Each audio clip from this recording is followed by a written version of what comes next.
Hello viewers, welcome to bit kitchen. இன்றைக்கி நம்ம சேனலில் என்ன ரெசிபின்னு பார்த்தீங்கன்னா காலிஃப்ளவர் பொரியல். ஸோ அதுக்கான இன்க்ரீடியன்ட்ஸ்லாம் என்னென்னு பார்க்கலாம். ஃபர்ஸ்ட் ஒரு காலிஃப்ளவர் கட் பண்ணி சுடு தண்ணியில் போட்டு வேக வச்சு எடுத்துக்கோங்க. 4 மீடியம் சைஸ் வெங்காயம் கட் பண்ணிக்கோங்க. ஒரு பெரிய தக்காளி கட் பண்ணிக்கோங்க. 2 பச்சை மிளகாய் எடுத்துக்கோங்க.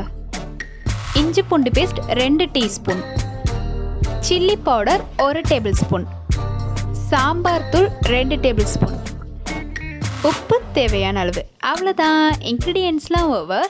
நம்ம காலிஃப்ளவர் பொரியல் எப்படி செய்யலான்னு பார்க்குறதுக்கு முன்னாடி நம்ம சேனலை சப்ஸ்கிரைப் பண்ணுங்கள், பக்கத்தில் இருக்கிற பெல் பட்டனையும் ப்ரெஸ் பண்ணுங்கள். வாங்க வீடியோக்குள்ளே போகலாம்.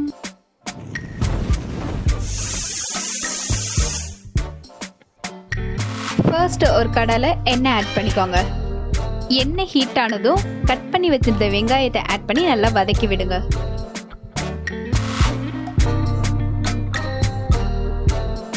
வெங்காயம் வதங்கினதுக்கு அப்புறம் தக்காளியை ஆட் பண்ணி நல்லா வதக்கி விடுங்க.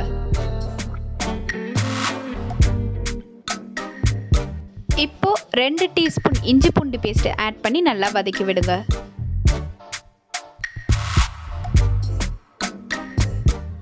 இஞ்சி பூண்டு பேஸ்ட் பச்சை வாசம் போனதுக்கப்புறம் வேக வச்சிருந்த காலிஃப்ளவரை ஆட் பண்ணி நல்லா மிக்ஸ் பண்ணி விடுங்க.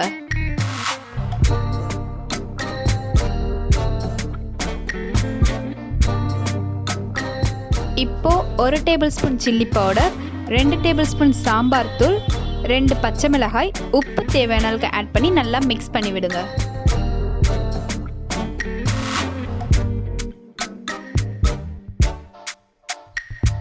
இப்போ இதில் ஒரு 1/2 கப் அளவுக்கு தண்ணி ஆட் பண்ணி மிக்ஸ் பண்ணி விடுங்க. தண்ணி ஊற்றி ஒரு 10 நிமிஷத்துக்கு மூடி போட்டு வேக வச்சு எடுத்துட்டிங்கன்னா நம்மளோட காலிஃப்ளவர் பொரியல் ரெடி. ஸோ இந்த ரெசிபியை நீங்களும் ட்ரை பண்ணி பார்த்துட்டு உங்களுக்கு பிடிச்சிருந்துச்சுன்னா லைக் பண்ணுங்கள், ஷேர் பண்ணுங்கள், சப்ஸ்கிரைப் பண்ணுங்கள், பக்கத்தில் இருக்கிற பெல் பட்டனையும் ப்ரெஸ் பண்ணுங்கள். தேங்க்யூ, பாய்.